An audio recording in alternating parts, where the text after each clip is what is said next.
All right. Welcome, folks, to 52 Living Ideas. Today is a self-improvement Friday, and my friend John is here to present. And today's, he's going to be talking about the Little Prince and addressing fear. So take it away, John. Thank you. Thank you. Welcome back for everybody who is returning. Welcome for everybody who is coming here for the first time. As Shrika mentioned, this is Self-Improvement Friday. We tend to organize or analyze a subjective work of fiction like The Young Prince. And today we are talking about addressing fear, what we are to do in the face of fear, how we should frame it correctively to move forward in our lives. So this book is a very wild book. If you've actually read it yourself, there's a lot of very imaginative themes throughout this entire book. I'm not going to go ahead and describe the entire book. Instead, what I want to do is isolate a specific theme that I came across when I was reading this. I came across this particular page. It's early on in the story, page 14. What we're going to do, I'm going to read the selected text that I've highlighted, and then we're going to go into, I guess, interpretation and analysis in terms of how this particular text relates to addressing fear. So I can dive into the story as follows. The Young Prince, it's this young individual, and there's not much context that happens before this. Again, it's very early on, like 10 pages in. There's like this older gentleman. He is shipwrecked, and he meets this young prince. And this young prince is from his own little planet, as you can see from this little picture here. So he tends his own garden on his planet. And he's explaining something about gardening in particular, which I always love to think in analogies and metaphors. He's explaining something in particular about tending to his garden on his planet to this older gentleman. And he says the following. He says, on my planet, there are good plants and bad plants. The good plants come from good seeds and the bad plants from bad seeds. But the seeds are invisible. They sleep in the secrecy of the ground until one of them decides to wake up. Now, if we're looking at that superficially or literally, it's not that. It doesn't really elicit any inquiry. It's just, yeah, sure, good plants come from good seeds. What does that mean psychologically? So there's a lot of ambiguity, like I said, because it is a children's work. So I decided to stop and pause after I read that particular sentence. And I said, okay, what would a good seed or a bad seed look like in the psychological realm? So I'm thinking in terms of a metaphor of seeds being thoughts here, right? So what would a good thought or a bad thought be?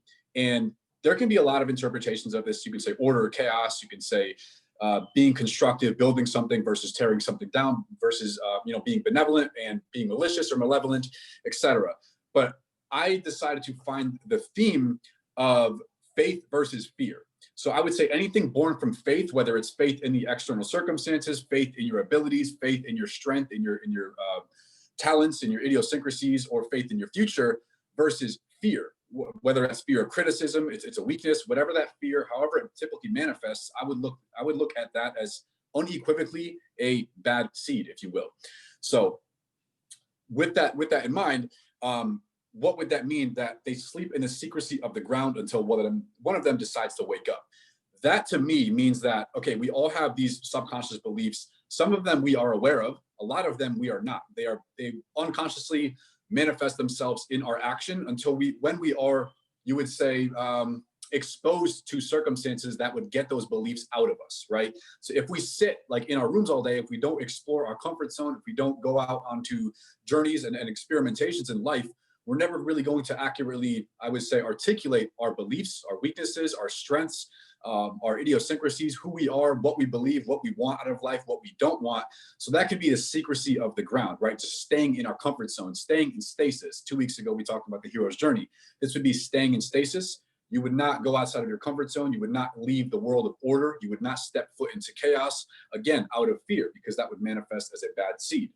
So it sleeps, these ideas, these beliefs, your philosophy sleeps in the secrecy of your unconscious, you can say, until you either implement it in the real world through action, or maybe it could even come up in debate, in discourse, right? You could be articulating your idea to somebody, and if you're by yourself, you always think you're right, of course, because there's nothing to challenge that. Whereas when you speak your truth into the world, or you act your truth into the world, you can meet opposition. You can meet opposition from the objective world in a feedback loop, whether it's failure or success, or you can meet intangible opposition in the form of a conflicting belief from somebody, a different philosophy, a alternative way of thinking or alternative philosophy on the world.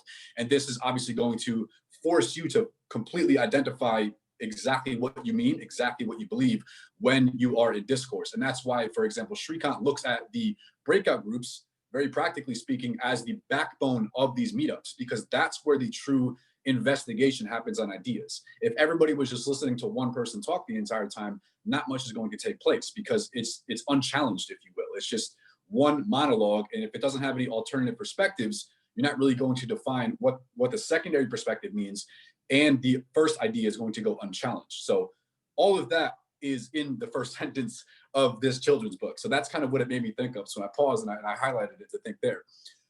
So next section here, again, this is only one page of the book. The next section I want to talk about, after the secrecy of the ground, the young prince follows. He says, then the seed stretches and begins to sprout. Quite timidly at first, a charming, harmless little twig reaching toward the sun. If it's a radish seed or a rose bush seed, you can let it sprout all it likes.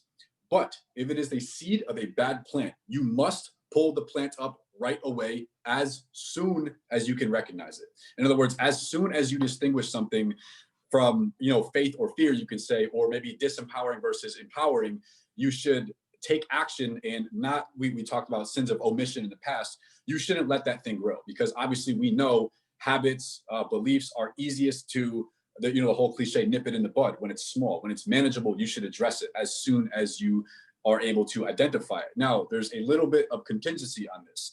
One, I think this is predicated on a lot of awareness of your thought process. And I would say this is most effectively utilized in my own life. Per practical example, through things like mindfulness meditation and self-analysis and reflection of my own week. That's how I'm able to, I guess, implement the practical advice from this young prince, and I can identify sooner.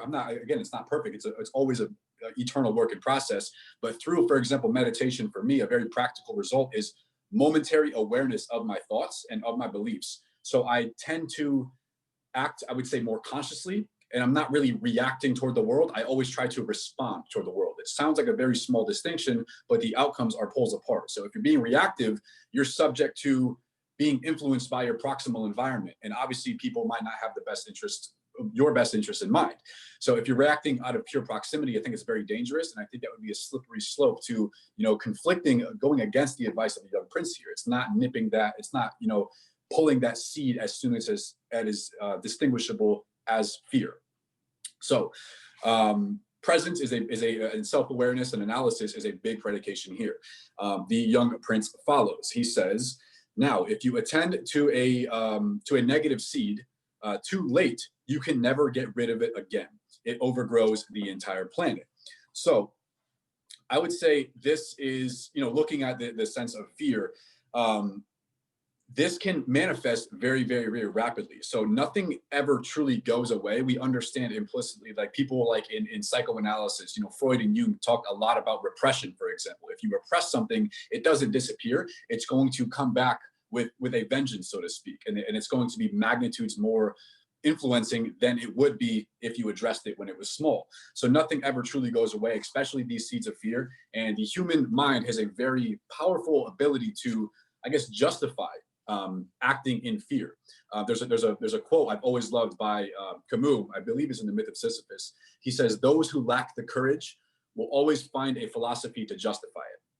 So in other words, if we entertain stagnation out of fear, we will always be able to come up with psychological reasons to justify it. Let's say, practical example, if you are at a networking event and you're trying to advance in your career and you see somebody that you should associate with, or somebody that you want to reconnect with, and you don't do that, that is going to be strangling, right? And you're going to say to yourself, if somebody inquired with you and said, why didn't you do that? You objectively knew that it would be beneficial to you and your life if you did that, but you could think of 10, 15 excuses on the spot. Oh, they looked busy. I didn't know what to say, this, that. If you give yourself enough time, the brain will think of a myriad of excuses, right? And I thought this is actually a really helpful, really interesting diagram of the little young prince on his planet. As you can see, his planet is very small. So he can't afford to let these trees grow, obviously, because they're going to literally uproot and break apart the entire planet. So I thought that was a beautiful image of symbolism to recognize the importance of him on the prior page, ripping up this very small twig when it's distinguishable as fear. So following along that notion, the young prince says, "It is a matter of discipline," the young prince told the old man later on. "When you finish washing and dressing each morning, you must tend your planet. You must be sure you pull up the bad seeds regularly as soon as you can tell them apart from the rose bushes, which they closely resemble when they're very young. It's very tedious work, but it is very easy." So I think that's a really important notion. He says it's a matter of discipline. I also like that he said it's something that you should do every single morning. So there's an idea in like the whole self-help and personal development community. You should do your most daunting task. You should do your most cognitively complex responsibilities in the morning, because that's when you're like mentally most efficient. And it's also going to provide you with momentum during the day. So if you have this big, scary to-do list, maybe there's one particular task you've been avoiding because it's fearful, because it's uncomfortable, because you're uncertain, you're confused. The more you put that off, the more this fear seed is going to grow and manifest and then take hold of your planet, if you will. So there's a saying in the self-development community. There was actually an entire book written on it. I believe it was by Brian Tracy. It's something along the lines of like, eat that frog. And he's saying, like, he used this image of symbolism. He says, if you had to eat a frog, you would want to do it the first thing in the morning, because you're going to be thinking about it all day. Oh my God, I have to eat this frog. I have to do this. You're going to be dreading it until you eventually did it. Whereas if you just got it over with the first thing in the morning, you would be proud of yourself. You say, okay, I had this task. I was afraid of it. I was fearful, but I decided to execute anyway. And as the young prince very wisely says, it is a matter of discipline. So we should do this every single day. There's a similar notion we actually talked about in the past at a previous meetup about Aesop's fable of the thief and his mother and sins of omission. And this was kind of inspired by a meetup, a topic by Jordan Peterson, where he's talking about omission, and he gives a metaphor. And he says, I wouldn't even say if, I would say when you encounter a dragon in life, which would be like a major villain, an obstacle, your shadow self, something you've been ignoring, repressing, etc. When you encounter a dragon, it's better to go to its lair and slay it than for you to wait for it to come to your city, right? Because there's a lot more destructive potential when it's in your city. It has more hold over your life. It more closely resembles these huge trees than the small seed when it's in its lair, right? So obviously when it's in its lair, you have to have a lot more courage. You have to have a lot more confidence, right? So a simple like interpretation of this, why I chose, fear in terms of a good seed and a bad seed, is because I think it's very psychologically damaging. And I think it's very insidious and very subtle and very furtive if we don't really address this thing, if we don't really address the fear when it's small. So a practical, example that we can take home from this. I was watching I think it was a TED Talk. I don't remember exactly what the source of the video was, but there was a story where this interviewer was behind the scenes of a particular Olympic event. And he was talking to all of the athletes and performers that were going up right before they had to perform literally in front of millions of people. And he asked every single one of them, "Are you nervous?" Not one said yes. Every single one, without exception, they said, "No, I'm not nervous. I'm excited." That might sound trivial, but if you look at that, if you inquire into that a little bit, the physiological symptoms, the manifestations, the expressions, how you express, being nervous versus being excited, they are almost identical, right? Your heartbeat might be elevated. You might have sweaty palms. You might zone out. You might your mouth might get dry. Whatever these symptoms might be, they are almost identical. So I think it's a very interesting little psychological trick that we have to do and say, no, I'm actually excited. And the fact that something is going to elicit fear, the fact that something is going to make you fearful, shows you that it is important to you, right? Because if you didn't care about the result, you wouldn't have that fear if it wasn't important to you. So I think that's also an inquiry into something that we should, reframe. And it's important to realize that obviously fear holds its necessary utility, right? It's a biological response to, you could say, a threat. But it's also important to, by the same token, to equally remember that to, live a successful, happy, fulfilled, meaningful life, we, in some regard, have to fight our own biology, right? It sounds weird, but when you put it like that, but the human mind has adopted fear and habitualized fear as a survival mechanism, right? So it was like, okay, when we were in tumultuous circumstances, when we were living in caves, we had to think about famine, about threat, about the physical lion or the bear outside of our cave. Fear was a perfectly warranted response. We don't share that same external environment, but we do still share that same internal conditioning. So we kind of have to, I'm not going to say overwrite that, obviously. It's a biological process that took millions of years to adapt to. But it's not necessarily, we don't have to mindlessly go with that. We can reframe it into excitement.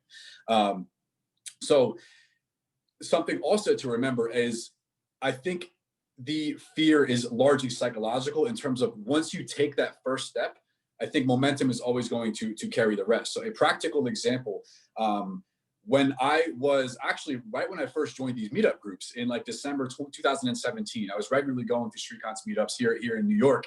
And I always thought, I would always join the discussion groups and do these breakout groups and everything like that. And then StreetCon actually reached out to me one time. Particularly, this was the first time I was able to do a presentation in the group. It was on April 7th, 2018. I did a presentation on Psycho-Cybernetics by Maxwell Maltz. Very, very interesting book. But I remember being extremely, extremely, extremely nervous. And it was only, I don't know, there was probably 8 or 9 of us like seated in a small circle in like a public atrium, like 8 or 9 of us. But still, for me, I grew up with a lot of like very, very introverted, very reserved. So anything with like a social structure was very nerve-wracking for me. But the fact that I was like prepared and everything like this, I decided to just take that one step and surmount it. And then it wasn't really as bad as I thought. And I reframed it to like, okay, this is actually exciting for me because I care about this topic. I care about these people's input. I care about this, inquiring into this dialogue. So then that gave me, you can say, momentum. And then I was able to do obviously a bunch of different presentations from that group. Ended up speaking in front of the biggest audience I have from one of the meetup groups. And again, I always try to reframe things into excitement.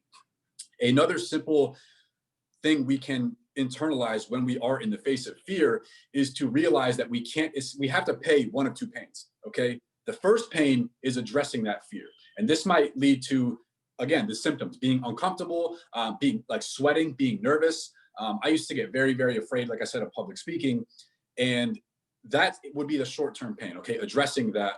The book, by the way, Psycho-Cybernetics by Maxwell Maltz. The short-term pain, again, we have to address one of these two pains. The short-term pain, being uncomfortable, being nervous, being timid, being uncertain, maybe facing a fear of criticism, maybe the possibility that we're going to flop and fail in front of people that we care about. It might ruin our reputation short-term. Okay, all those things, understandably fearful, right?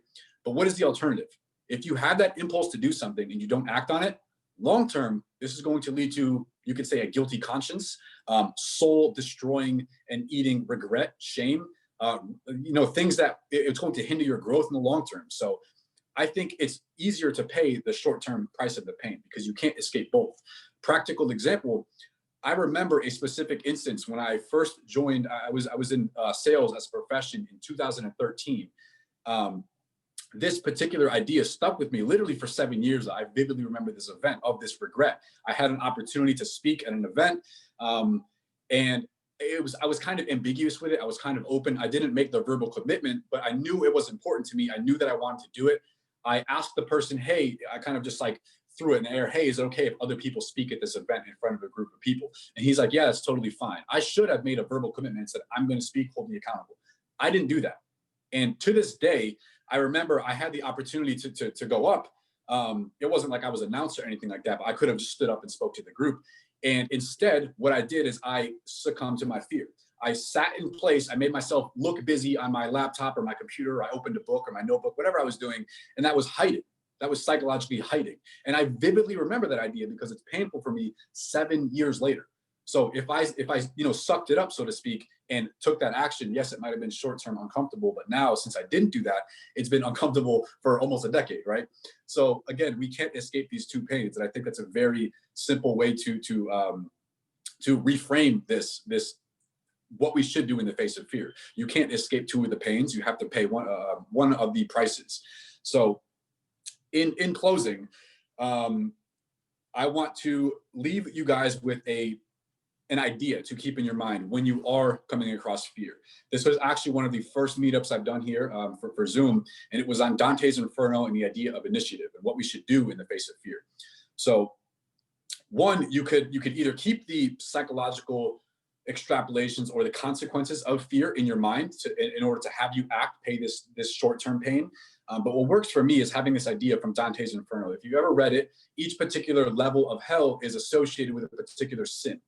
The Vestibule of Hell, when Dante and Virgil are exploring it, it was full of these people who weren't necessarily, they lived a life, they weren't necessarily like noble, but they weren't necessarily malevolent either. They kind of just stagnated. They stayed in their comfort zone. If you're looking at the hero's journey, they stayed in stasis. They were the prisoner in Plato's allegory of the cave. They didn't turn around to look at the light. They didn't explore. They didn't, surmount their fears. And their punishment was they were chased around by insects and bees and worms and things like this, being stung exceedingly, and they were chasing a blank flag to represent they didn't make a stand for anything in their life. So because they couldn't internally move themselves and govern themselves into motion to act on their fears, they were externally, forced to do something out of fear. So every time I'm in a circumstance and I have an idea, I have an impulse to act, I literally think of that visual. And I try to, count backwards 5, 4, 3, 2, 1, and I try to act as soon as I can, as soon as I have the impulse to act. And in closing, and one more final thought before we go to questions. It's easier to act into feeling a certain way than it is to feel into acting a certain way. So if you take the first step, if you voluntarily move, motion creates emotion. If you move first, momentum is going to handle the rest, as is Newton's laws of physics. So that's always something that I keep in mind. Dante's Inferno, the particular punishment, you have to pay one of two pains. Short term, it's easier. Long term, it's very hard. The Dante's Inferno, and then moving, it's easier to act into feeling a certain way than it is to feel into acting. So I will pass it to Shrikant to moderate Q&A. Excellent. Folks, so we have 4 rules. Number 1, raise your hand when you want to speak. You can raise your hand by typing exclamation mark in chat or raising your hand in Zoom. Number 2, keep on topic. Number 3, be brief. Number 4, feel free to disagree with, speak your mind, feel free to disagree with anybody on anything and do so courteously. All right, so folks, at this point, let's keep the questions short so that we can get as many questions in as possible. So it's going to be Maxine, Joe, Shelly, Jyoti, Cotton, and Deborah next. Maxine, go ahead. Okay, so you want to conquer your fear and you dive in to conquer it and you fail. What do? When do you go back to try it again? Or do you run away? What do you do? So Shrikant actually has done several meetups about this. I tend to look at growth in life as not linearly. I always look at it as like exponentially, and a good visual to keep in mind is like a positive little spiral upward. So you have your action, you have your tumultuous and fearful decision that you're going to make. Success is obviously not guaranteed. You might fail, you might humiliate yourself, you might be criticized. Those are all possibilities, right? But you have accurately articulated one, you get 2, I would say, main benefits. One, you've accurately articulated at the very minimum one way that doesn't work, right? One way that doesn't work, trial and error. You could just keep doing that forward. Number 2, you have instilled faith in yourself that you have the ability to act in the face of fear. I think that is the most valuable insight that you can get. You have strength in yourself. You can say, okay, that's going to extrapolate. And that's not only one, that's actually the question we're going to get to for the breakout group. I look at courage as a muscle, right? The more you do this, the more you're going to, be able to take bigger steps in every single area of your life. So I would say you still get insight off of those things. You still benefit from that. You get one way that doesn't work at the very minimum. And you also get reassurance that you have faith in yourself and your abilities and your strengths. So you get stronger with every time that you fail. So. Excellent question as always, Maxine. Next up is Joe. Yeah, I had a similar question. The idea of failure, what are the benefits of failure? And you mentioned one of them, but another one I was thinking about is the idea of empathy as well. Because how does this failure manifest itself? Or this if you let your fear conquer you, how does it manifest itself?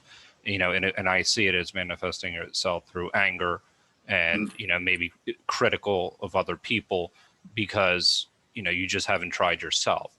So I was wondering if there was the idea of how the two ways that this manifests itself, whether through failure or if you don't conquer your fear, what are the drawbacks? Because I see inevitably you have to confront your dragon one way or the other, and that this is it basically. So any thoughts on that?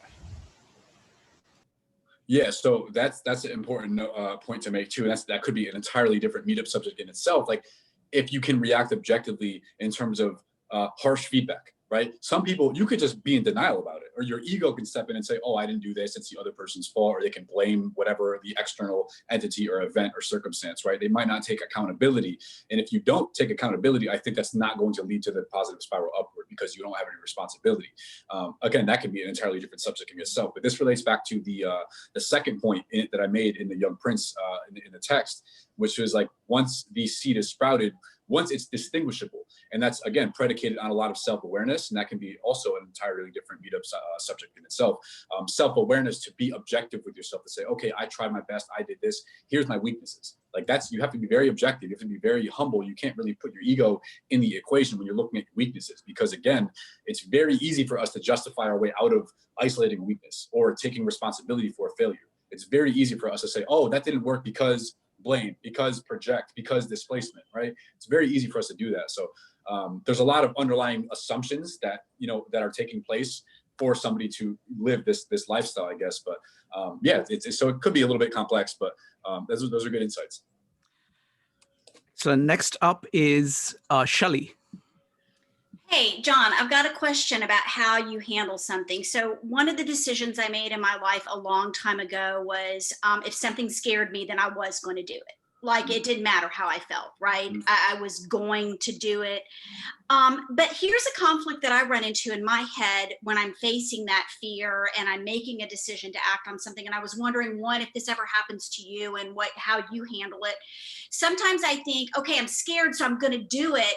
But part of me thinks, well, is this the right decision? Am I being blinded by the fact that I've made this decision to act in spite of my fear, no matter what, because I'm going to retrain myself to be brave and to be bold?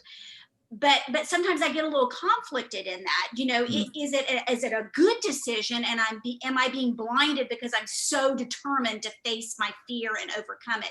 Do you ever have that happen? And if you do, like, how do you deal with that within the context of your head and your thoughts? Yeah, very, very good question. I think it can be of great utility and benefit to isolate like a particular fear. So we're talking about fear in this very ethereal, like big way. But a lot of practical ones can be like fear of rejection, right? Or fear of criticism. Like you can argue those, like there's not much psychological utility in that. Like that's a defense mechanism. But we know fear of rejection and fear of criticism will stop us from doing important things in our life, such as, approaching a person, such as asking for a raise, like whatever it happens to be. I wouldn't really know that there's, I don't want to say like a blanket statement, but as of right now, I can't really think of a positive counterpart to fear of criticism or fear of rejection, for example. There could be other fears that are perfectly warranted. Like I said, it is a survival mechanism after all. So we can't be foolish and like run into a physically perilous situation because I want to conquer my fear, right? That would be foolish. But there are particular fears, I think those two that come to mind immediately, that we can almost unequivocally adopt, like your philosophy, for example. Like no matter what, I'm just going to do it because I know it's hindering me. It's an obstacle. At the end of my life, I'm going to regret that I let those fears conquer me. So I'm always going to address those. So I think if we take a really objective, like compartmentalization approach to our life, it can be useful to like look at these particular fears, write down why we have them, what could their benefit be? Is it always black and gray? Is it 100% act, 0% submit to it? Or is it a little bit more of a gray area where it's like, okay, there's context here. That's why I was fearful. If I listened to that, it might've been beneficial. Does that make sense? Yeah, it's like, what is the base of your fear? Like, so Yeah. you're going to need to evaluate what the base of your fear is, and then, of course, if it's a physical concern. But I Right. hear what you're saying. That's a good place for me to go in my head and let me see. Okay, what's the basis for it, and is it rational for me to not do it, or is it good for me to do it because it is a fear of rejection? So that's helpful. Thanks, John. Yeah. Next up is Jyoti, Cotton, Deborah, and David. Jyoti, go ahead. Yeah, my my question is more or less like Shelley's. I was a very fearful child, and as I started to get a little bit matured, I've had that mantra: feel the fear and do it anyway. So I do it, and I like your suggestion that you do in the morning. When you get up in the morning, you have the spirit, and you contemplate all the tasks that offer fear to you. And I noticed I've been doing that, especially now that I'm home and I have to, be on board. And sometimes I regret that because then it spoils my day. Because it takes me some time to pick up my guts, to pick up the phone, call this person, and get started with him because I'm feeling my heart is palpitating. I don't know what he's going to say. Is the project going to go through or not? And then I sometimes feel maybe mornings, I should keep for pleasant things, not fearful things, because then the whole day I'm thinking about it. Maybe if I had deliberated a little bit more, then I may not have said what I said to this guy, to this person. So, how do you handle that kind of a situation where you have the fear, you are willing to conquer it, you are willing to go for it, but you are kind of in two minds. So it's more or less like what Shelley said. Yeah, that's a really good point. I would tend to subscribe to the philosophy espoused by the Little Prince and kind of do these things in the morning. It doesn't have to be, well, something you could do as well is like chunk it down into a small aspect that's like, okay, I don't know, for example, let's say you have to make 10 phone calls or sales calls in a day. Maybe just do one of them in the morning. Maybe not all 10. You could just do one. So it's going to build momentum or build resistance to that, mechanism of anticipation in a negative way. Because like I said, I feel like a lot of it is psychological. And once we do take that first step, I think the biggest barrier is that first little 5% of the action. And then once we do it, we're in the groove, so to speak. You have momentum, you have psychological pride and faith in yourself.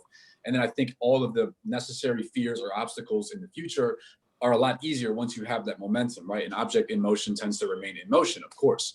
So I've always kind of espoused to that idea, do something. I've always liked the idea, do something every day that scares you, right? Because growth, nothing positive happens in the comfort zone. Growth only occurs outside of the comfort zone. So I think regardless, maybe this can be temperamental where we place it in our day, but I think it could be an unequivocal benefit to everybody here if they do something every day that's fearful or that's uncomfortable or that's uncertain, and then get used to themselves, get used to that internal dialogue. As you're saying, you're thinking about it, you're anticipating it, get used to who you are when you're in those circumstances, right? When you're in chaos, when you're outside of the world of stasis, when you're on this hero's journey, get used to your, reactions to it.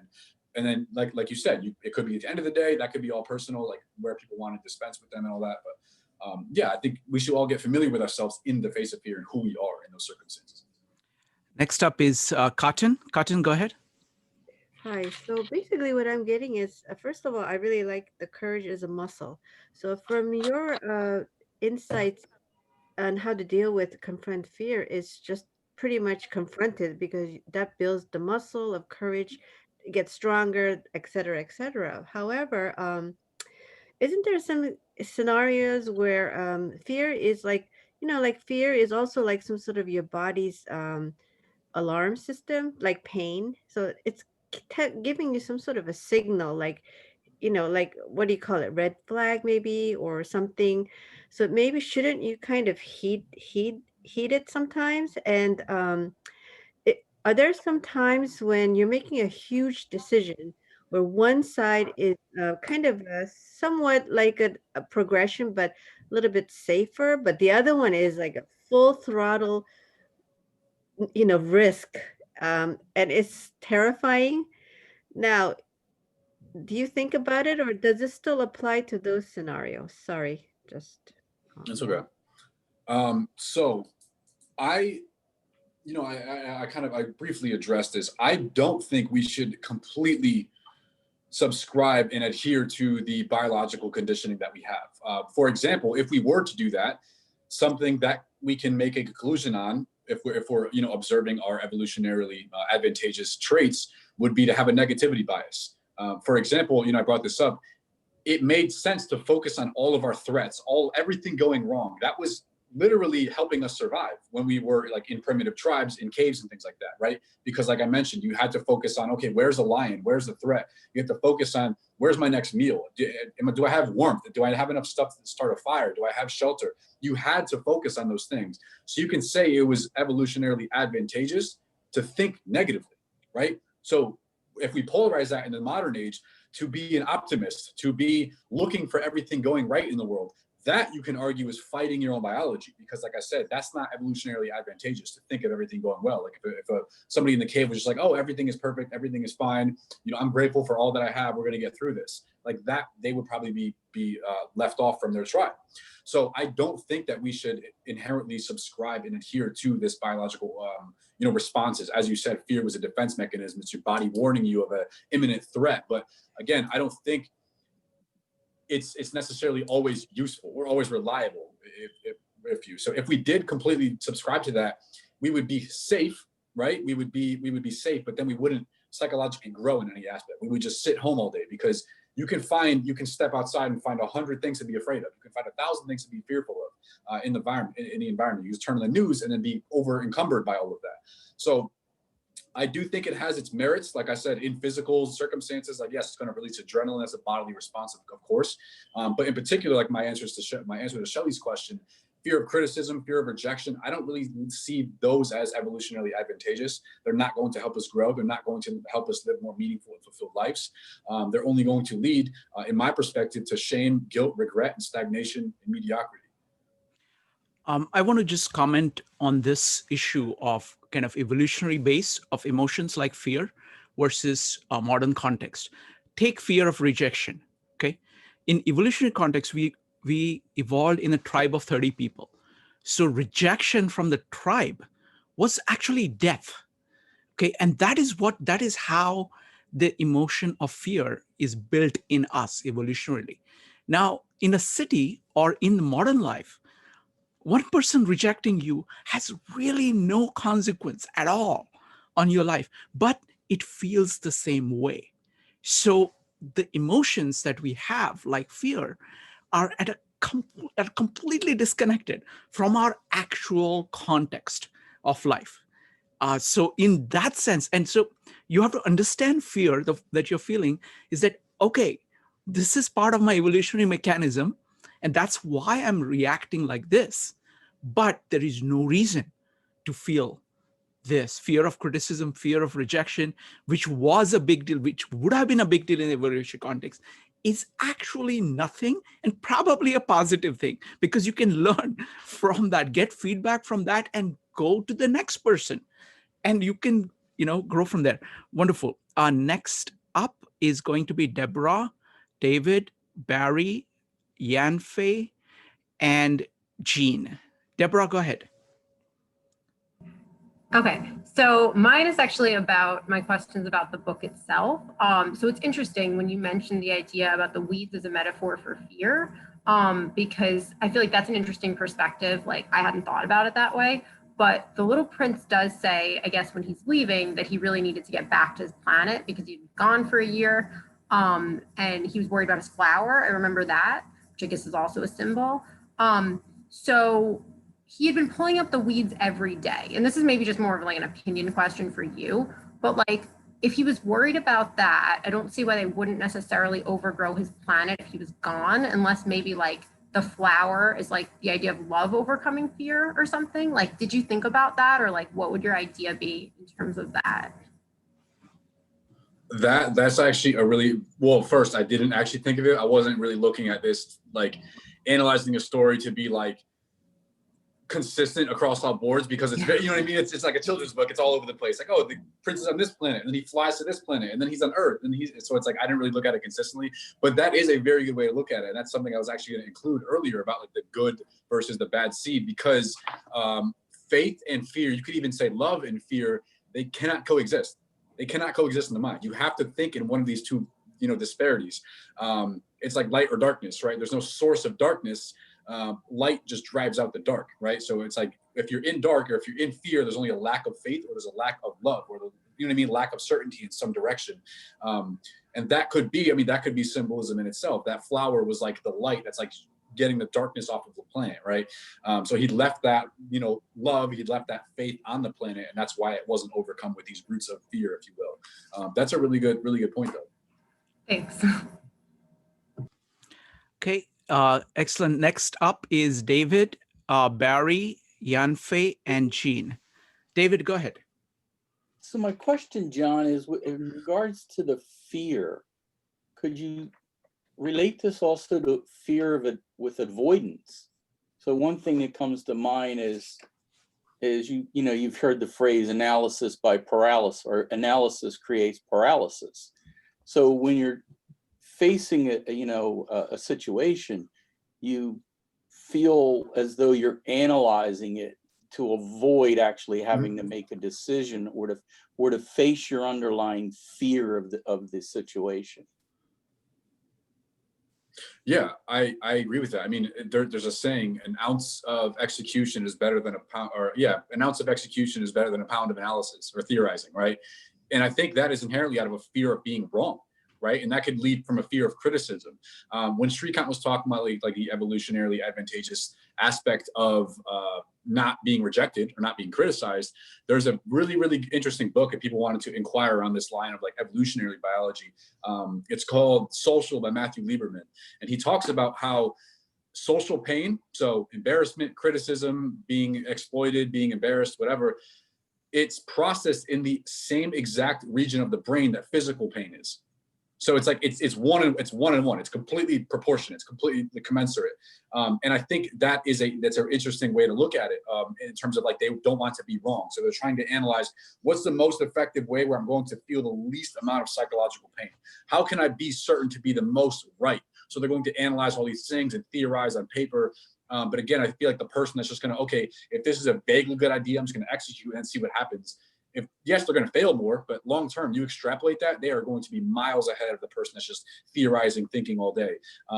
And I think, again, that person just doesn't want to be wrong. They're trying to stay in the realm. This goes back to the first thing I opened this with, is like they're staying in the realm of only being right in their own head. Because if you're in an echo chamber, if you're only in your room, if you have no external contravening force or challenging agent, you're going to be 100% right all of the time. Right? Because there's no alternative perspective. There is literally no other option. If you're only espousing your own beliefs, if you're only, doing these things that are reaffirming your values, your principles, your philosophies to yourself, you're not going to come across any social pain. Now, again, it might feel good emotionally to be right all the time, but that's not going to lead to growth.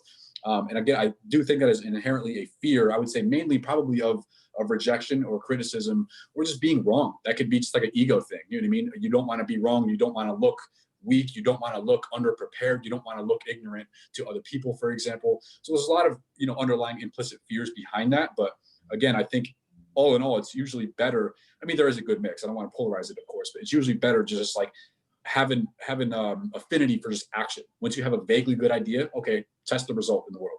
That's how you test the validity of your ideas, through execution rather than theory. Next up is Barry. If we accept the idea that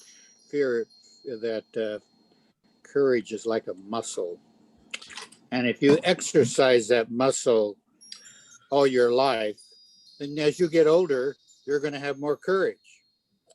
That has been my experience.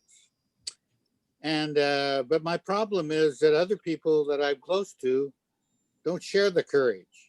One of the greatest fears we have is death. And as you get older, you get closer to death. And you probably experience more death because you have more around you. Mm-hmm. This is what I experienced when my wife died. I was at her bedside and I was there all the time. But my daughter, she refused to come up with my grandchildren. So she did. So that was a real disappointment. Mm-hmm. So how do you help people who do not have your courage when they're fearful of things like death or anything. And this is a problem I'm facing more and more as I get older. So there's two particular quotes that I always try to keep in my mind. The first is from, I believe it's Thoreau. He says, very simply, always do what you're afraid to do. The second is from Jung, where he says, where your fear is, there is your task. Joseph Campbell, we just talked about the hero's journey the other week. He says similarly, the cave you fear to enter holds the treasure that you seek. Right. So in a practical way, if you are fearful of something in particular, the more specific you can isolate it, it's related to your value structure in some way. Right. Because one event, it doesn't have to be fearful to two different people, or it can affect them in different like hierarchies of fears. It can be paralyzing fear, or it can be a vague, like just vaguely uncomfortable to address, for example. But when people are fearful of something, I think, to imbue it with your question, how we can encourage people to really develop that muscle, point them to, okay, a attitude of self-awareness and analysis, and saying what are some areas that they are fearful of? What are they actually afraid of? And then, write out the consequences of both actions, write out the consequence of, okay, what's the worst that can happen if I address this fear, right? So again, short-term, like uncomfortable, uncertain, confused, all these little things. And what's the consequence long-term if I let this fear control me? If I let this fear overcome my life, I think they're going to remember that 10, 20, 30 years in the future. And that's going to be a very dire situation, because you can't obviously turn back the hands of time and go back and address that small little root when it was tiny. And now it's taken over your entire planet and kind of uprooted and had a subversive effect. So in short, I would say have people do a lot of self-analysis and look at the areas they're afraid of and ask them why. Again, it might be futile eventually for some people, because I do know people like that in my own life. I've tried to, share my philosophy with them of like, okay, execution, initiative, etc., all these values, all these principles. But at the end of the day, I think they're only going to address it when they're psychologically ready and when they believe that addressing it is going to be less difficult than not addressing it. Next up is going to be Yanfei, Jean, Mark, and Maxine. Yanfei, go ahead. So I really like the suggestion of replacing fear with excitement and reminding ourselves that we're actually excited more than we're fearful. But what would you say if you're fearful about something that you were also not excited by? I mean, would you say that may be one of those circumstances where you can give yourself the option, to extract yourself from the situation? What exactly do you mean by extract yourself? What do you mean? So for example, I'm fearful of learning to ice skate, and I'm also not excited about gliding quickly on ice. So I've decided to avoid it. And I've decided to avoid a lot of physical activities because physically I'm quite cowardly. Do you think that that's okay? Or is that hurting me in the long run? I mean, a simple example like that, I don't know in particular, but I mean, I think it's excitement can be transmuted from nervousness in particular. So there is a slight distinction between like overall fear and like just being nervous about something. But the fact that something would have that response in you of like, I'm fearful of this. I think it's important that we should address these. Again, it might be context specific because that might be like a physical fear. Obviously you can physically get injured ice skating. So that might be of more merit, to maybe not completely look at that as a psychological aspect. I'm kind of reframing this whole like excitement from nervous thing in a psychological fear, such as like criticism or rejection. But I mean, practically speaking, it's fun, so you should try it. So I think it's a very, very simple way to overcome something. And I mean, there is excitement from that as well. Once people, are on that edge of order and chaos, you could say, or of like nervousness. And then being competent with something is obviously going to breed confidence, right? So small steps forward, but if it's important enough to you, yeah. If it's not something that trivial, again, it could be a biological fear. Maybe that's not something worth addressing. Next up is Jean.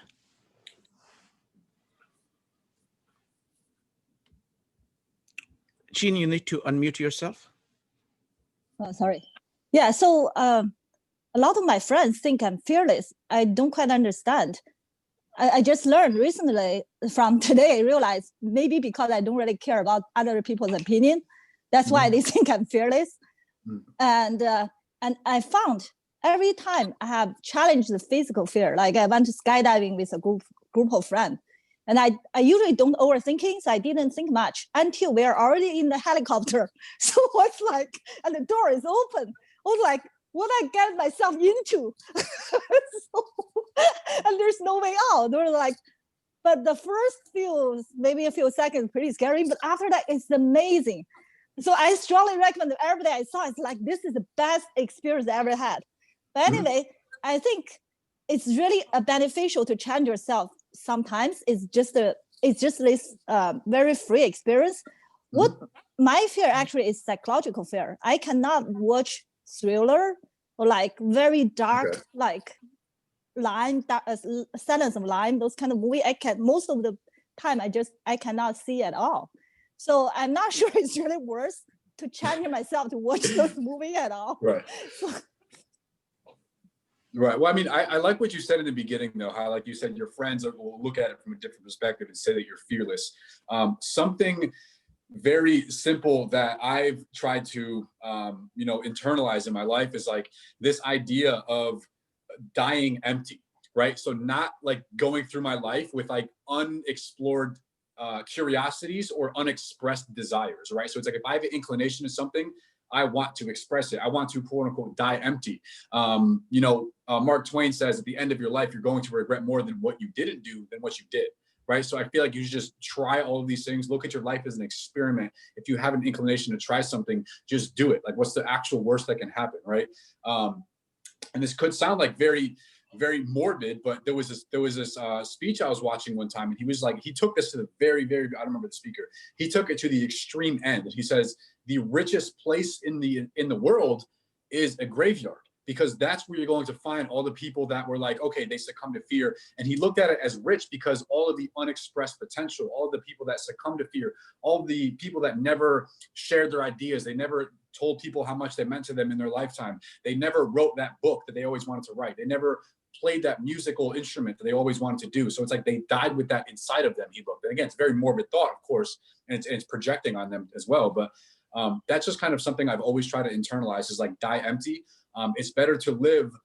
It's better, and I share this with Shrikant before, and one of my principles, a life of adventure is always more worthy than a life of security, right? So even if it's 30 to 40 years of adventure, I will take 30 to 40 years of adventure and an early death than 100 years safe in a corner of a room any day. So I'll take that shorter. I just put in the chat, I think a life is not about how long it is. I think it's about how deep and how enriching and fulfilling it is. Like, and if people that are more brave, more courageous, tend to do more things outside of their comfort zone, if they physically put themselves in danger, they might actually die earlier, who knows? But I think, again, they're dying empty, so to speak. So I've always tried to internalize that perspective. I want to make just one remark on these two questions of Yanfei and Jean. It looks like the fear that really stops most people, including myself, is mostly fear of other people. It's not about the physical things. It's the social fear, which is really consequential in lives of people. What do you think? Repeat the second part. When you compare, kinds of fear that people have that have really bad impact on their lives, it's mostly fear of other people. It's mostly rooted in social fear that comes with what will other people think, not really the physical thing. That's when you look at lives of people, it is the social fear that is the killer. I wholeheartedly agree. I'm actually one of the next, not the next one, but I think probably 2 or 3 meetups from now. Spoiler, I'm going to address that topic, like how to live with internal validation and try to completely dispense with external either criticism or praise. So I'm trying to, we're going to actually address that in the future. But I do agree with that. I agree with that. So I want to take this opportunity. So it's going to be 3 more questions and then we'll go to breakout rooms. But I want to tell you about 3 different meetups that are kind of indirectly or directly about this fear, this issue that is coming up in the next 2 days. Okay. One on Sunday at 12:30, my friend Michael is going to be taking Carl Jung's theme of "in the filth it will be found," or the necessity of yours facing negative, your deepest fears in order to grow. So that is going to be the theme. And how do you do that? Okay, so that's going to be at 12:30. At 5 o'clock, I am honored to be talking to Shelley, who has had a tremendous, had tremendous courage and tremendous kind of transformation of life. So I'm just going to talk to her about her story and the principles that helped her get there. And tomorrow at 12:30, so tomorrow, this is 12:30 p.m. Eastern time, I'm going to be talking about Jordan Peterson's idea of projecting your ideal self, of saying, kind of imagining who you could be and making a straight beeline towards that as being kind of the solution to all of this, because it's mostly the fact that you are caring too much about what other people will think that is keeping you, afraid. Like if you have a place to go, which you think is the most important thing for you, that is really a fundamental way of addressing this, because then it's kind of the fear kind of falls, it seems pointless at that point. So those are the three things coming up. All right, so it's going to be, next one is going to be Mark, Maxine, and Kevin, and then we are going to do the breakout rooms. Mark. So Shrikant, it's funny that you brought that up, because that was the topic of what I was going to segue to, which is, as we all know, like there's survival mechanisms involved in being afraid of loud noises or, something jumping out. These are all physical fears that we fear and have evolutionary, real value to how we got to where we are. But one of the largest fears besides those type of fears is the fear of public speaking, which I find is what very related to what you're saying. Is this very social fear. It's a fear of being presenting something in front of a large group, which doesn't seem at the surface at least to have an evolutionary type of protection mechanism. And I was just contemplating like why we have that. And obviously there's, some type of social interaction issues that's reflecting off of, but it's funny because I think a lot of it has to do with like imposter syndrome and trying to feeling like that somebody's going to know that you're not as expert on a subject that you're talking about as you think you are. I think a lot of that has to do with that, and I find it a very interesting topic to contemplate. Whereas I know that I've been able at times when I get over that fear of having that, I find that I've been able to draw energy from a crowd, especially people that I'm somewhat comfortable in front of. It's actually empowering to be able to kind of draw from it, but it holds a lot of people back, I think. Yeah, extremely empowering. Absolutely. Once you can get over that initial thing, I think it's because I've actually put a lot of thought into it, because if you look at surveys, people put that up there like with death, like the public speaking. It might be even higher for some people, like statistically, depending on the group, of course. The only thing I've really attributed that to, maybe, as we're talking about with the social thing, would be what Shrikant was talking about, like rejection. And I kind of substantiated this with like that. I've kind of fortified that hypothesis because when I've done presentations or discussions even, I used to be, again, like I mentioned, very, very, very anxious, very timid, very afraid of that in general. And I found that the more objective presentations I wouldn't get as fearful of. Meaning if I'm reciting facts, if I'm reciting history, if I'm reciting from a book, it would be easier for me than for me to give my opinion on that book. So the more subjective I am, the more I'm putting my identity out there, the more I have the possibility to be rejected, or to not be accepted, or to be criticized, or to be embarrassed, or to be defeated.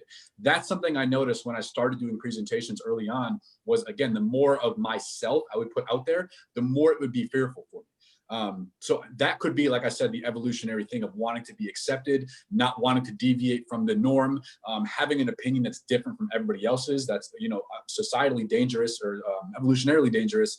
So I think that's something to take into account. But I do agree with you. It's a very, very, very empowering thing to address. And I think it's important for everybody to really eventually address that. All right, let's take the last two questions. It's going to be Maxine and Kevin. Maxine, go ahead. You just covered what I was going to say about public speaking. I can't speak in front of people. Even if I know the subject matter very well.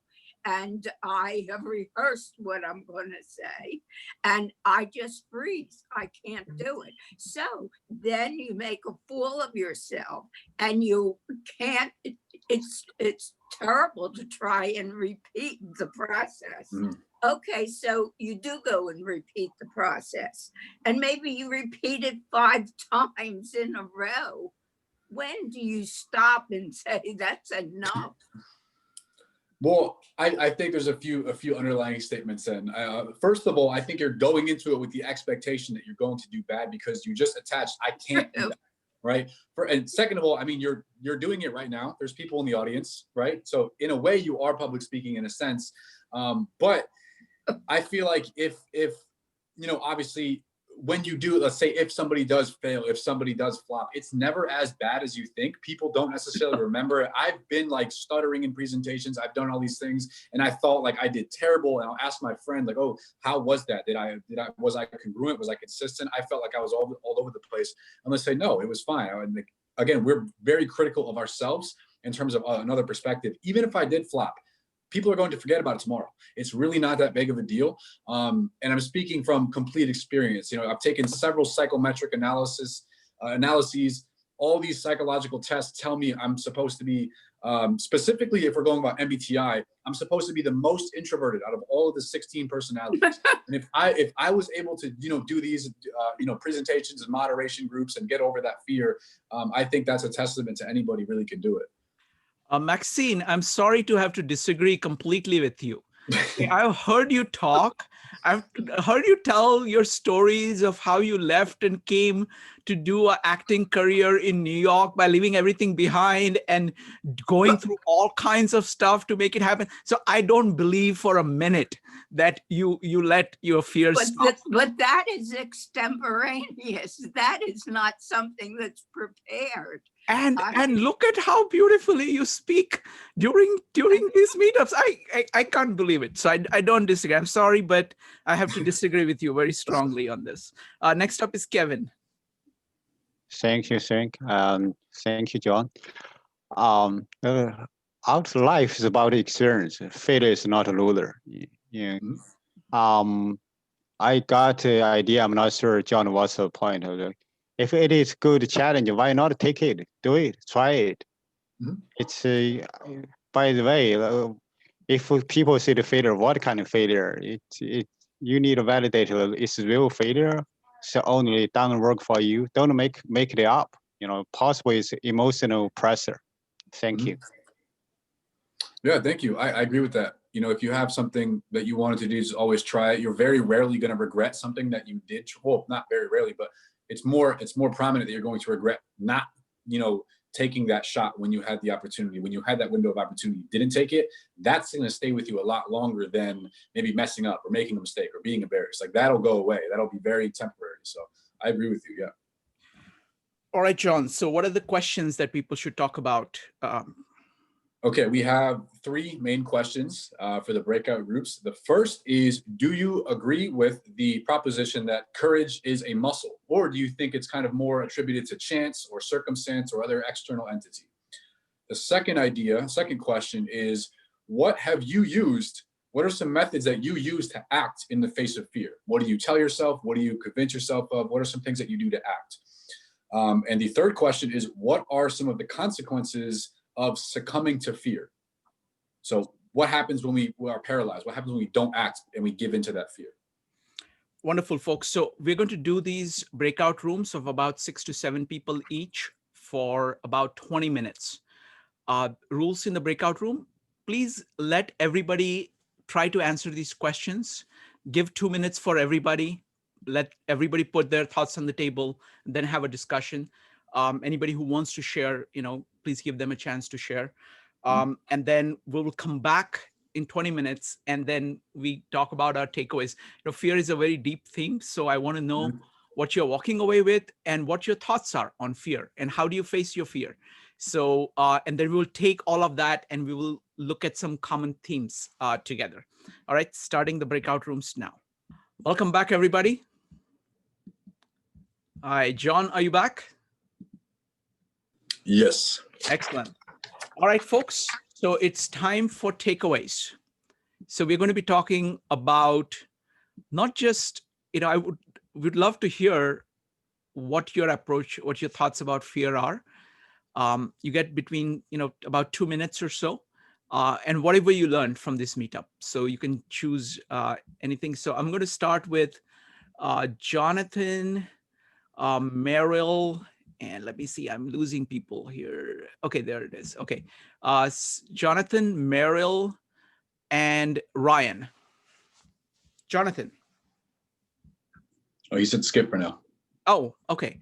Next one is Meryl, Ryan, and David Roller. So my takeaway is the technique I learned is to apply humor to the situation and to focus on the ultimate outcome that you want or something in the situation besides yourself. Thank you. Thank you, Meryl. Next up is Ryan, David Roller, and Maxine. Yeah, thank you for this meetup. I think this has by far been the best meetup I've attended so far. This one. What I want to say, Ryan, we plan to do better. Okay, every meetup has to be better. John is committed to that. I'm committed to that. So I want you to be able to say that every time you come. Okay. Yeah.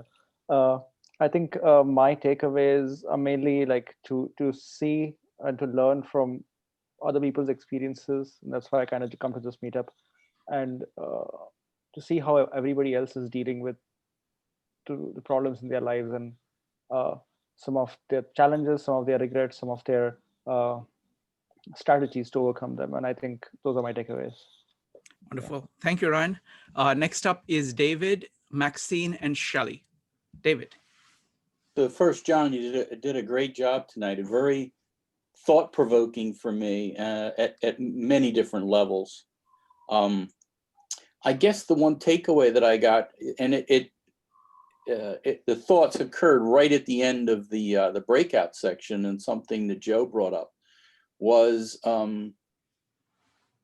if you don't address your fears, you have the possibility of projecting onto others your discomfort with yourself, maybe your frustrations. And if you can address your fears, then you potentially are going to project onto others a more positive attitude or perspective of maybe empathy, as opposed to your frustrations. So that was kind of a very interesting insight, and I wish we would have had more time in the breakout to explore it. But I do really enjoyed tonight, and John did a great job, stimulating thoughts. Thank you, David. John always does an amazing job. Next up is Shelley, Deborah, and Mark. Shelley. Hey, so I think my takeaway comes from the question that I asked John. And so for me internally, there are times when, so in addition to really laying hold of, I'm not going to allow fear to dictate the choices I make in life, right? And if I'm fearful, then I'm going to do the thing that I'm scared of. Sure enough, I'm doing it. But also part of what I make choices based on is wisdom, right? So I want to make wise choices as well.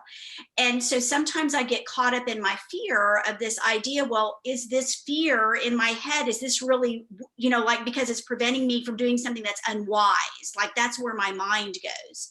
And so when John said, well, evaluate what the base of the fear is, I really think this is going to be a strategy to help me when that kind of scenario plays out in my brain. So thanks, John. I appreciate that. Wonderful. Shelley, do you want to talk about your meetup now or a little bit later on? What would you prefer? What would you like me to do? I would prefer you talk about it now, about what you're planning to talk about at 5 p.m. Eastern time on Sunday.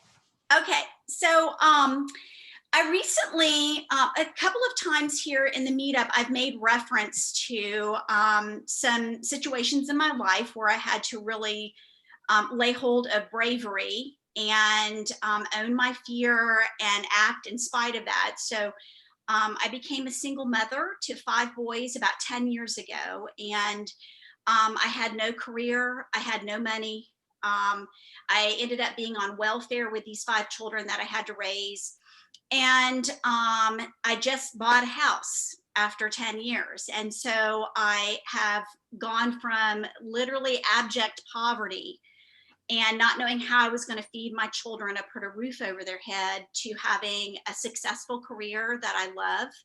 And being financially stable.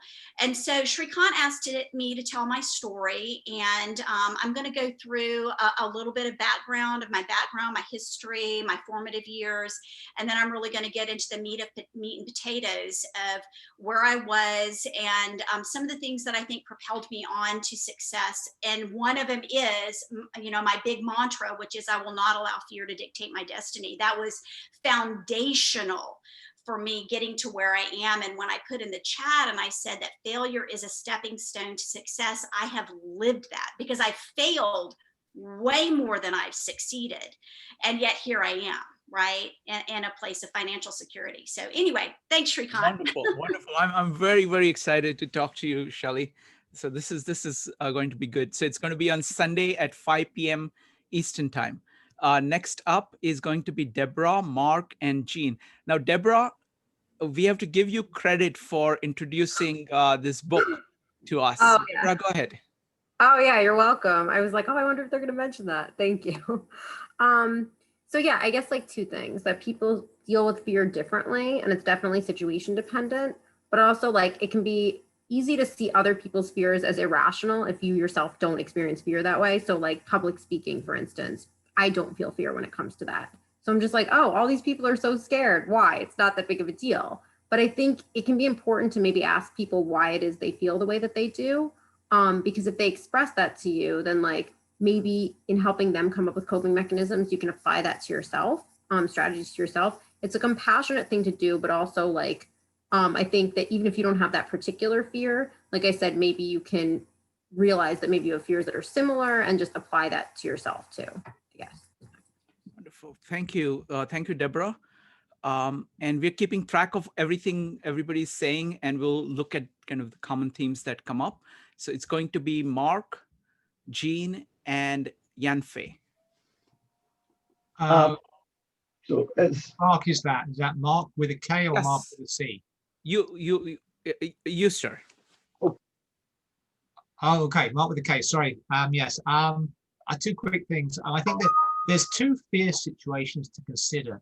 There's the one where you're anticipating a future event, but you can also be surprised in the moment by something that's going to trigger your fear reflex. I think we've talked a lot about ideas for dealing with the former, preparing, what have you, but we haven't really talked, I don't think, about how to deal with the latter when you're suddenly confronted with something that you're scared of. You didn't have time to prepare. So what can you do in advance? Like, I would suggest try and nurture spontaneity and flexibility, but I'm open to other ideas on that. And the other thing, I mean, when we're talking about fear of failure, I think what we're really talking about is the fear of the consequences of failure.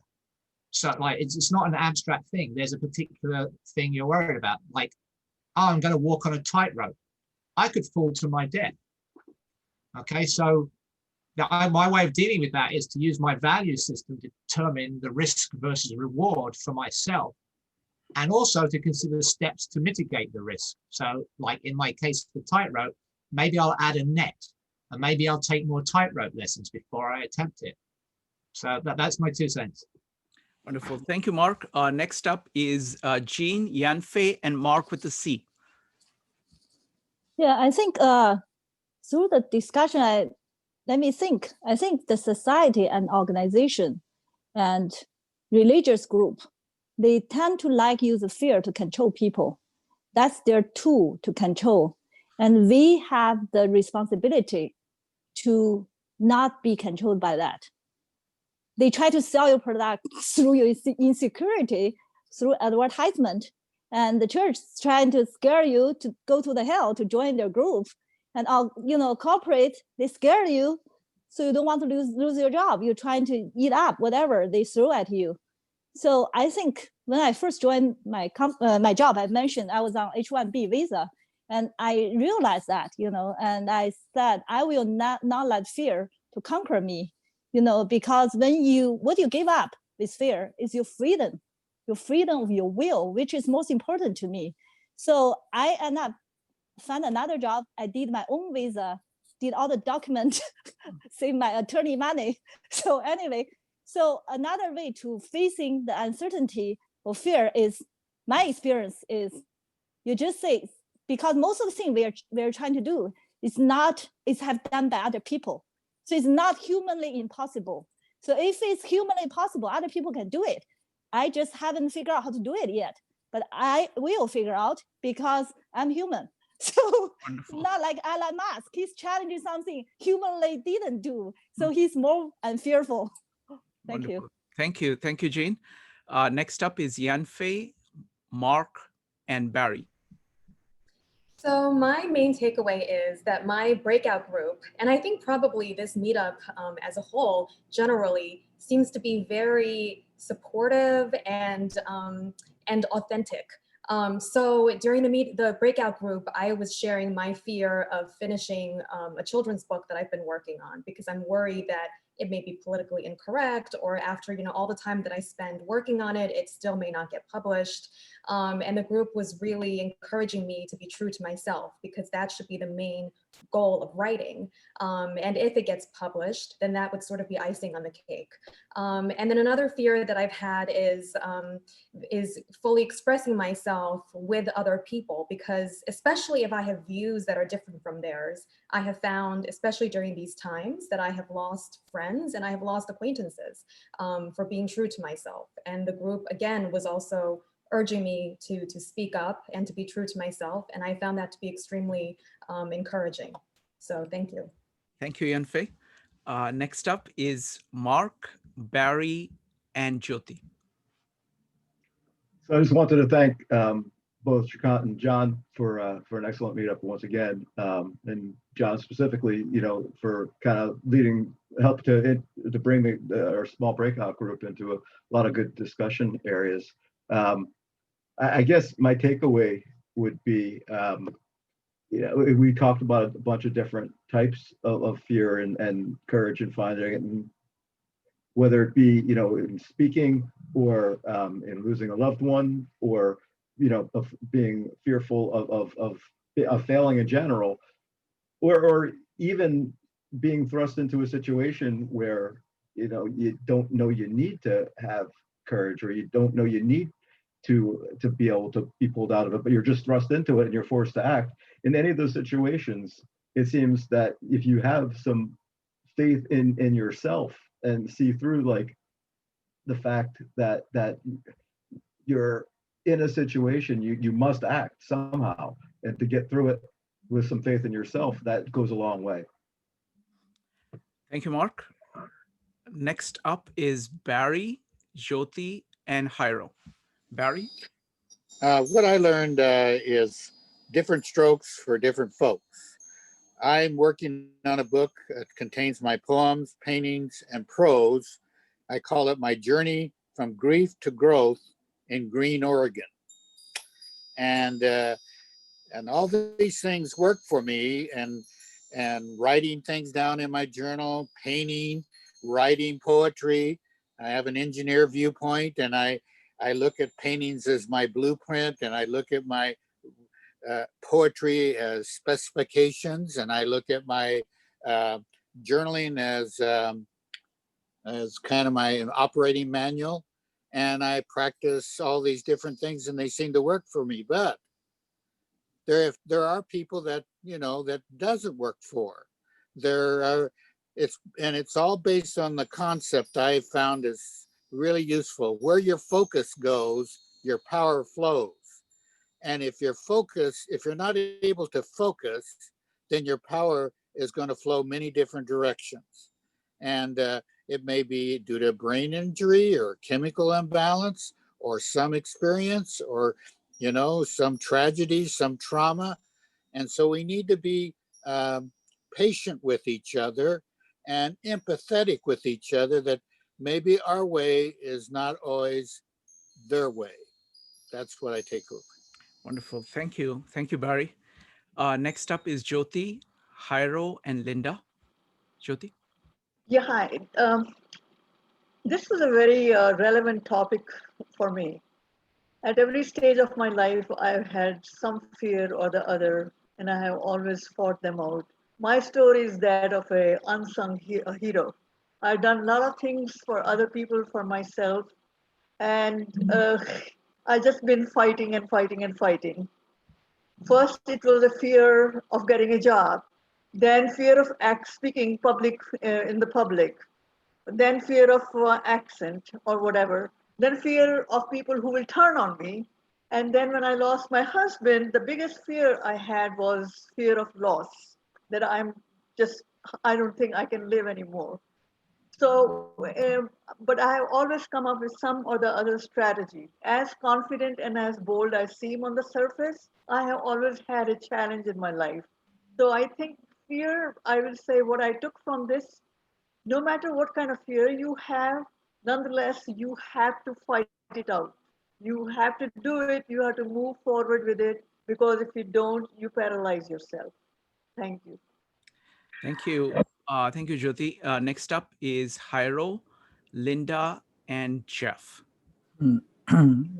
So I wonder why there's a fear of public speaking when well, some people seem to enjoy it and others don't, and I'm thinking that maybe the people that enjoy doing it and don't have so much, maybe they just had more opportunities to do it, and eventually they found it a natural thing to do, and so in a way they practice their muscle, treating overcoming fear as a muscle. They developed it. They got familiar with it and went. So I'm thinking that to overcome any particular fear, you would just have to train it like a muscle, like start off with baby steps and go over things that are your level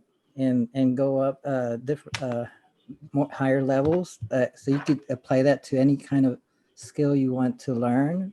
And I would think that the biggest fear that I have would probably be the fear of death. So to overcome that, I would probably need to read books like The Denial of Death, and there's another book on this guy that decided to live like it was his last year in life. So he prepared like he had 1 year left exactly to live and see what he would do, and also practice just laying there and imagining that you're actually in your deathbed and dying, and seeing your consciousness dissolve up your spine and out your head, like it's taught in Tibetan Buddhism. And thank you. So that is something that I probably need to practice on. And I figured that if I could overcome the fear of death, then I should be fearless of anything, but maybe not.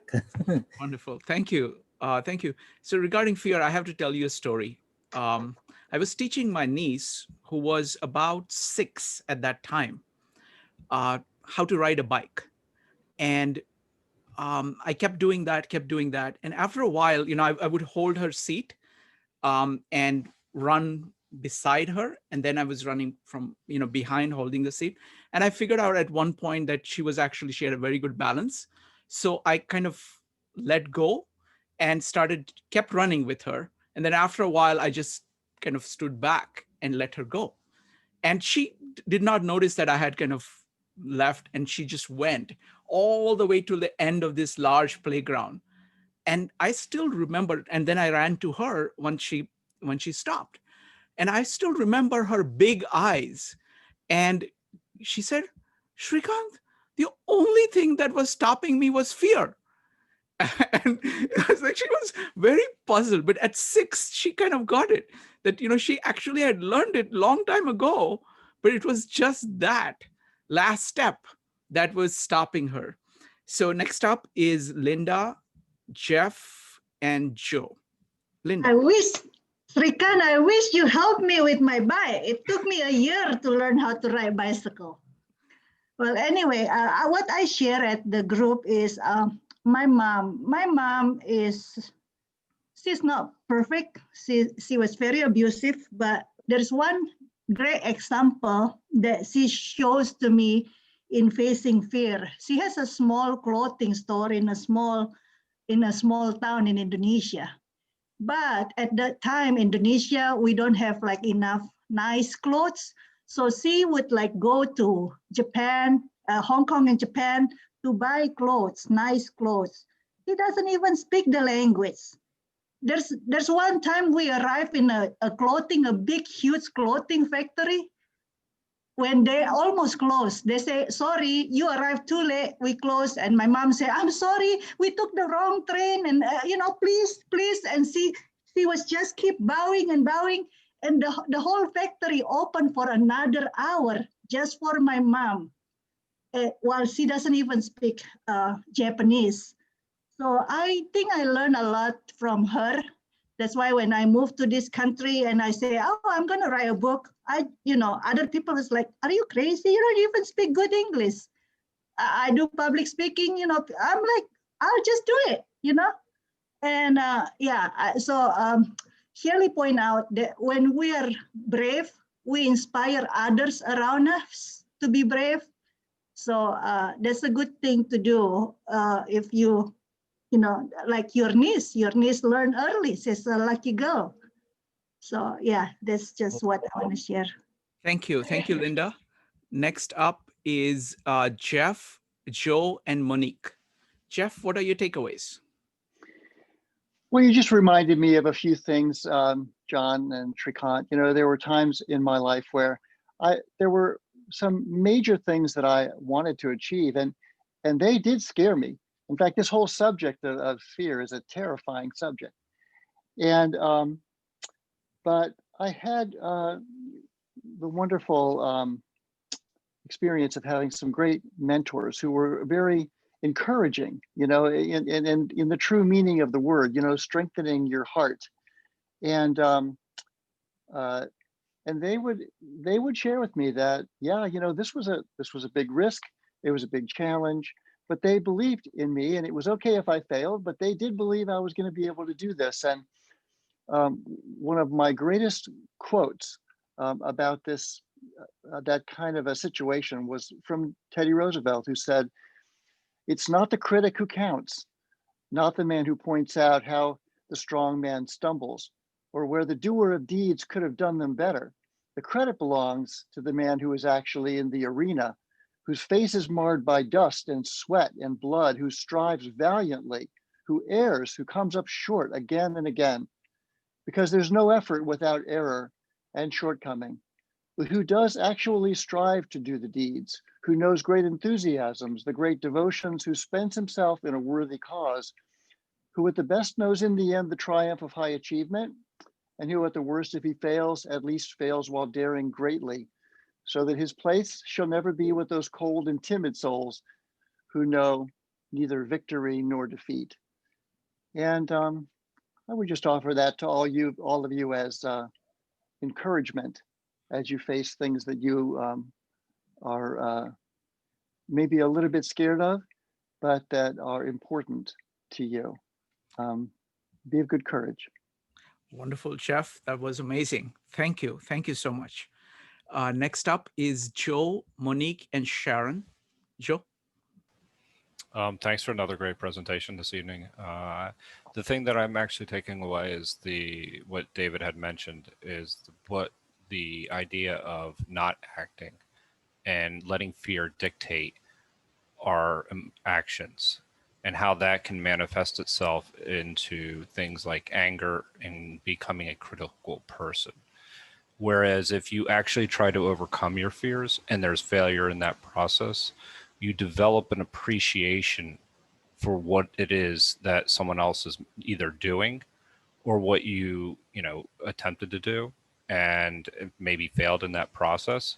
So I think it helps cultivate at least an appreciation for something that trying to overcome a particular fear, so to speak. And I think the way to really overcome our own fears is to have role models. and look at people that we want to be like and say, you know, how did they get there? How do I become that? And look at people that you don't want to become as well.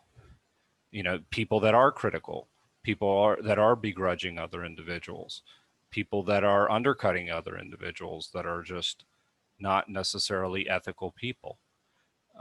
So I think that when you look at those two things, that you'll most likely follow the role model who has had to probably overcome a lot of fears in their lives. And I think that that's a way to, is an antidote to some of the things that we talked about this evening. Thank you, Joe. Next up is Monique, Sharon, and Paul. Monique? Monique, you need to unmute yourself. Okay, I have unmuted you. Go ahead. Okay. All right. So this was a wonderful. Oh, I don't. I'll be back. I'm back. There you go. I'm sorry. Well, I heard everyone express fear in different ways in different situations, and I felt at one point, especially at the breakaway, that we're all really unique, like a big tapestry or something, and we all have our beautiful thread. And so, but instead, what we find ourselves away from the others, and that others are there to judge us, and perhaps that's a great fear in each of us. And one thing that I think would help, it helped me, if I have a fear of something and I find someone that I can express the fear that I have about whatever, all of a sudden your fear is not some empty, strange thing in your head. It takes shape, and the other person listens, you're sharing. And I feel that that's a way to get out of prison, because I think fear makes us prisoners. And that's all I wanted to say. Sharing is a very important thing. If you're afraid of something, why not say, I'm afraid of this? And someone is there, and the other person might say, oh my God, da, da, da, da, da, and find an easier solution for you, or just sympathy. And also, someone said in our breakout group, in the end, you have to find your own way. And that was very inspiring to me. Voila. Thank you. Thank you, Everybody Monique. was wonderful. Yes. Thank you, Monique. Next up is Sharon, Paul, and Dushan. Sharon? Yes. One of the things that we talked about is that courage is definitely a muscle, and it's not necessarily intrinsic, and that we all start with different levels of it. So some people are naturally more courageous, but just because you don't start out that way doesn't mean you can't choose to develop that way. It's a choice. And if you're afraid to, well, it helps to have role models that was mentioned before, whether they're personal live role models, or what's really very good are books stories of people's lives. They can be very inspirational, but no one can actually say, I'm just not a courageous person. All I can say is maybe not yet, but you can get there. You can become more courageous. Wonderful. I just want to follow up on Monique's observation about the tapestry of all of us, how we are all different and I find that this is one of the great things about these meetups. All these thoughtful people show up, they come from different angles, they have, and it just the richness of the context that each person brings, which is different. At the same time, you can see the similarities at the same time. So it's always wonderful. So next up is Paul, Dushan, and Brian. Paul. Okay, Deborah, thank you very much to remind me how old I am. When I read first time The Little Prince, the Led Zeppelin were starting, I was listening to them, and everybody around me was listening about, which I didn't like. Anyway, that just reminded me how old and how fearful I am of my age, and that I won't be able to accomplish what I want to accomplish still in my life. What I would like to explain to everybody, please understand that every writer, everybody is living in their time. Anton Saint-Exupéry lived or died in Second World War. He was very afraid of Vichy France and the problems with France being divided between Vichy France and de Gaulle Free France. That was in his mind when he wrote that book and when he published that book, because he was against Vichy and he was against Charles de Gaulle, because he saw in Charles de Gaulle being another powerful man, and he was afraid of Hitler and all that stuff. Please, everybody should always think about the history and the background what everybody is writing about. He was afraid. He just showed that differently, but that's the fear which he was writing about. The historical fear of his nation being divided, and he didn't know how to deal with it. So that's why he wrote that book. End of the story. Wonderful. Thank you very much, Paul, for that context. Next up is Dushan, Brian, and Michael. Dushan. You need to unmute yourself. Hi, everyone. This has been a great experience for me. I was talking with Deborah in the group, and we had a long conversation because it was just the two of us in the group. And I just, what I'm taking the most is, for example, that I used to have fear of death, but I don't have fear anymore because I was in coma, I was in a car accident, and then years have passed, it's been 10 years, but now I don't have fear of death. I don't have fear of anything. I feel like I am powerful very much, and I don't think I'm ever gonna die. So I don't know if that's like, is that human? Am I human not having fear, or is it just, am I just a robot or somebody who doesn't have it? But I do have feelings. I do have emotions. I have empathy for it. My empathy is at 100%. But fear, it's not my problem at all. And I don't know how to deal with it. I feel like embarrassed a little bit because I'm saying that I don't have fear. It's not human to not have fear. I used to have fear of flights, of heights, but I did my own way desensitization of the. I started going to a little height and a bigger height, step by step, and I overcome fear. And this was like way before. So thank you. Yeah. Thank you very much, Dushan. Appreciate it. Next up is going to be Brian, Michael, and Chachi. Brian? Fear is not an emotion I'm very familiar with. I remember having fear when I was a young man in my late teenage. That was in a very special situation, which never occurred again. I really since then have not experienced fear. If anything approaches it, like Mike termed that, I can usually control it by meditation. So I can really sort of add to this. Wow. Wow. That's amazing, Brian. Next up is Michael, Chachi, and Stephanie. Michael. Yes. So thank you, John. Thank you, Shrikant, as always. This is quite a big subject. I appreciate, I've come to appreciate that everyone has their own relationship with fear, and what may seem like a hill to someone, maybe a super high mountain to someone else, whether it's a task or activity or, whatever it may be.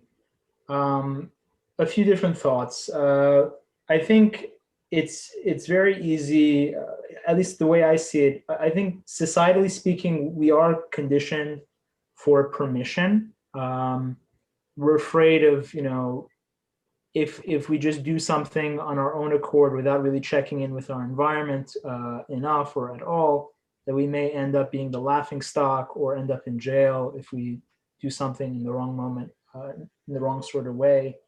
So I think those sort of fears kind of gravitate, have pull on us. And what I think potential for courage is affected by the degree of trauma someone may have experienced growing up. And there are different ways of measuring, like adverse childhood experiences and different things like that, different scales.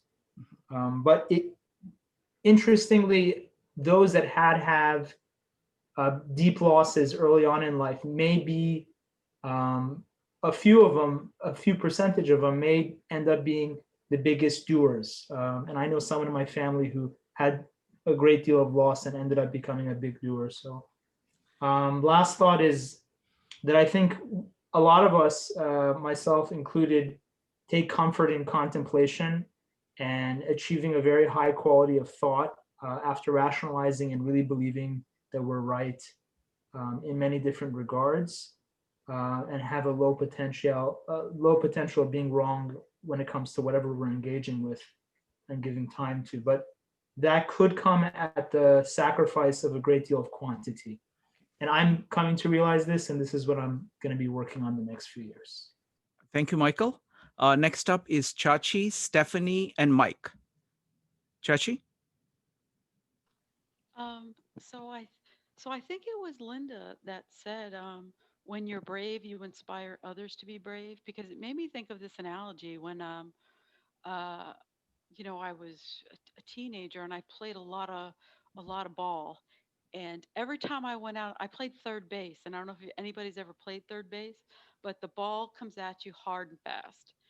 And every time you get on the field, you have to basically tell yourself, set your mind to say you're either thinking, please don't hit it to me, or you're thinking, I dare you to hit it past me. Because your mindset dictates how you're going to respond. It sets your fear mode, because one way or another, that ball could come at you and you have to be ready. And when you're playing from a place of fear and you're thinking, I don't want to get hurt, that's when you get hurt. People that are afraid of getting hurt get hurt. If you're playing from a place of a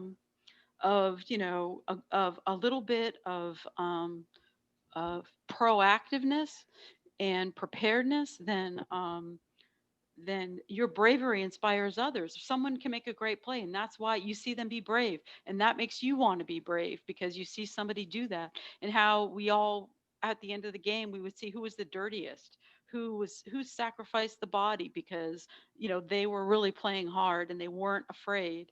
So it just made me think of that, like a physical analogy of overcoming fear. That was excellent point, Chachi. I mean, it's a fear of fear, kind of anticipation of fear, which is a real killer. Next up is Stephanie, Mike, and Stefan. Okay, great. This has been tremendous, guys. It's my first time coming to the meetup, and it's just wonderful. And all of your comments have so inspired me. Thank you. But it reminds me to an acronym, which is hearing other people's experiences. So HOPE. And I think that what I come away mostly with tonight is the stories that people have shared, because that takes courage. And then when you hear those stories, they're going to stick with me. So thank you for sharing those stories, and for Deborah bringing the book to the group, because the book is superb and we barely even scratched the surface. So really cool. Thank you. Wonderful. Welcome, Stephanie. And we do this every night. So this is normal. This is our norm. Well done. Is Mike, Stefan, and Julie. Mike, I will yield you 3 minutes. Oh my goodness. Thank you.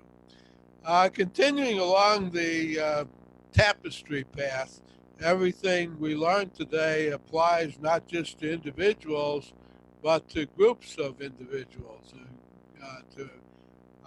The choices we make dictate the life we will lead. And these choices, we talked a lot about fear, but also wisdom and goals we choose have a lot to do with where we're going to go. Groups have a life of their own too. And whether it's the group is the family, a business, a government, a political organization, a nation, or even a civilization. And I've tried to map this in my own mind as to how how all those things are the same and all those things are a little bit different. And I yield the balance of my 3 minutes. Wow. And that was amazing point, Mike. I mean, the idea that it's absolutely true that this fear occurs in social groups. So families have fears, different cultures have fears, different groups have fears. And many times, especially as a child, you absorb those fears and make them part of you. And you kind of have to undo those things. So excellent point. Thank you, sir. Next, Goals and wisdom also apply, not just fears. yes. Thank you, sir. Next up is Stefan, Julie, and Kevin. Stefan? Yes, hi, Shrikant. So I was thinking the last week that I'm kind of feeling a bit thankful for having fears lately and for having life have hardships in it, because if it didn't have any of that, then there'd be really no point in trying anything, because there'd be no sense of accomplishment. There'd be no sense of overcoming anything. Like, without a sense of struggle, it's kind of like, why do anything except for just survive? So I was thinking, like, if there was a God and this is all a game, he'd probably make a game that's interesting. If I was going to make my own game of life, I'd want there to be some parameters that incentivize me to actually go do something as opposed to just getting by, because then what's the point of doing anything at all? So I think it's good to be thankful for this kind of stuff. So, like, if you're feeling fear, good, because if you overcome it, then really good. Excellent.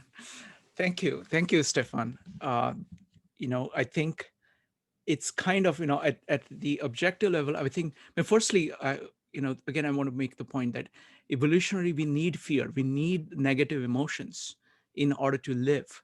Those are feedback that life is giving you, in terms of it is telling you about that you are likely to go away from homeostasis. And then you have, so fear, even in the modern context, is showing you your limits or what you think your limits are. So it is giving you crucial feedback, and you need that in order to, it's a way of telling, it's our mechanism, of our emotional mechanism of telling you something about your limits, something about the dangers, and you need to use that as an input in order to interpret what is going on. So thank you, sir. Next up is, let me see, Kevin and Donna. Kevin and Julie. Sorry, Julie. Julie, I've skipped you. Go ahead. So it's going to be Julie, Kevin, and Donna. Okay, John, thank you for everything you said. The model that you have of looking at things is exactly what I have come through the school of hard knocks. And but I recognize it as truth, and I'm trying to find my own model of how the world works. But I really resonated with me, and I am totally the example of number 3 on your questions. Very painful. I don't know if you said eroding of the soul. What happens to you if you let fear run you your whole life and keep you inactive? You don't find out what you're made of. You end up people pleasing so much that you don't even know who you are. And so I've long known, I've suspected that, and eventually it becomes your default. Even when you see the insanity, it's your emotional default is to react in fear. And I've long known that if I could like recommit myself to my values, then I could do the right thing, and the fear would be a moot point, or that when I find something bigger than me, the fear drops off, move towards the light, and the darkness falls off. And I think that is also where my answers are. This call is like I wish that you guys had raised me, because the messages it's beautiful. You encourage people's individuality, let them find out who they are. You don't tell us how to be. and punish me if I'm going to be that way. You know, so this is a very healthy environment, and I'm grateful for it. And there's no coincidence that courage and encouragement have the same word in them. So it's nice to be around people that are healthy and supporting and looking for truth above everything else. Thank you, ma'am. Really appreciate that. Next up is Kevin, Donna, and Anna. Kevin? Thank you, Shrink. Sometimes fear is the choice of opportunity. If you lose it, it could never come back because you already close your mind to try. One example, you keep saying you cannot do it. Why not try? Nothing to lose. Let's say if you are about to lose your loved one, treat them better now rather than later. Thank you. Thanks, Kevin. Next up is Donna and Anna. Donna?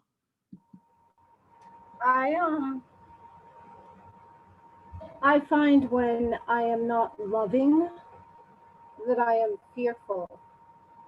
My actions are coming from a place of fear that I'm not even aware of. I think this is especially true for a lot of people when it comes to in groups and out groups, that it's that unlovingness, which is really, fear, unaware of that fear. Wonderful.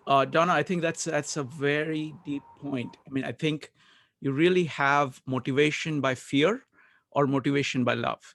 You do something because with a positive motivation, or you do something to defend yourself.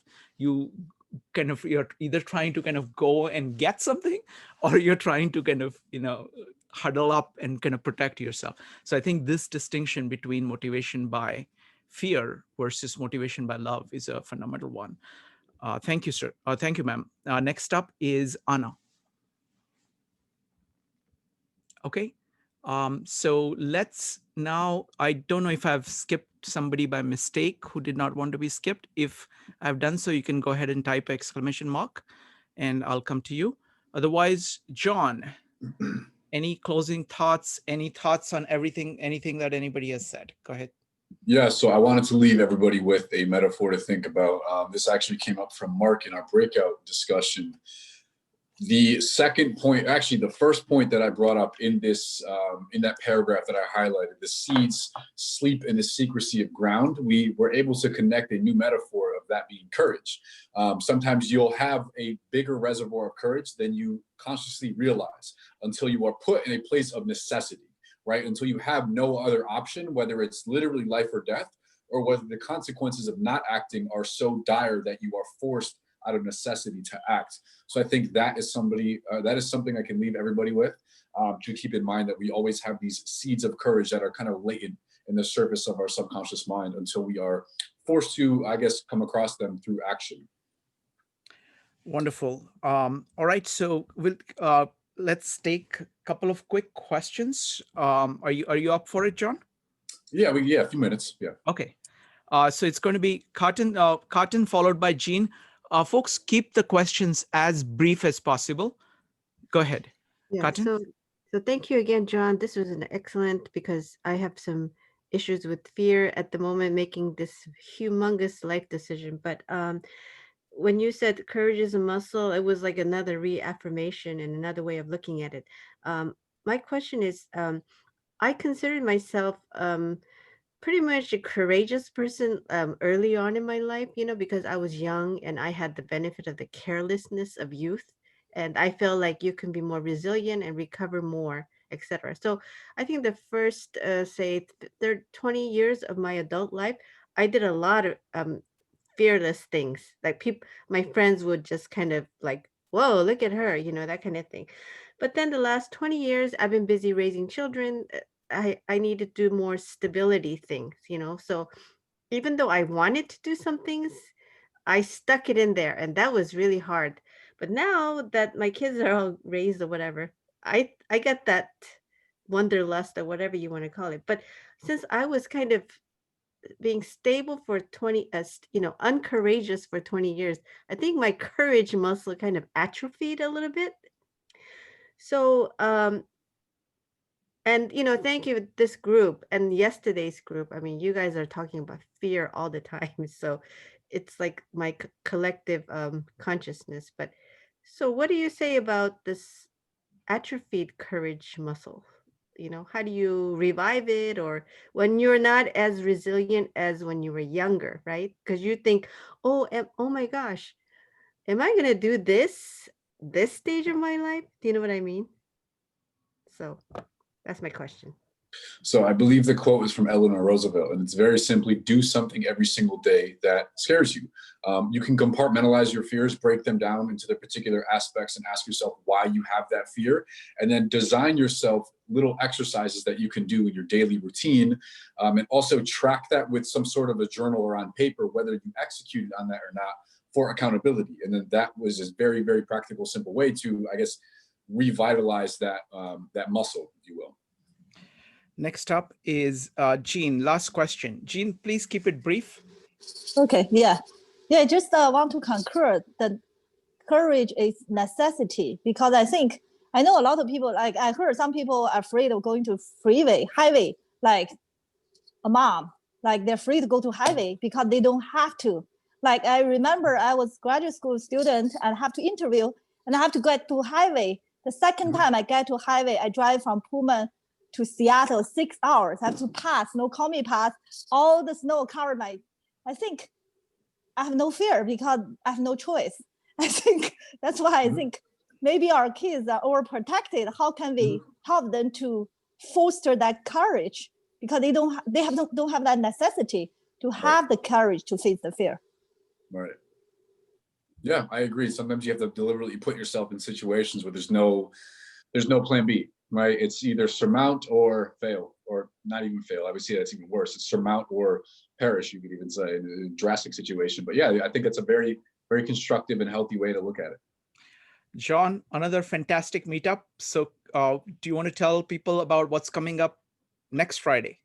Next week is the Portrait of Dorian Gray by Oscar Wilde, and how it relates to living a transparent life. Wonderful. And authenticity. Excellent. So folks, thank you very much for coming. It's just amazing to see all these great people come and discuss this. So thank you very much. And we'll see you soon. Good night.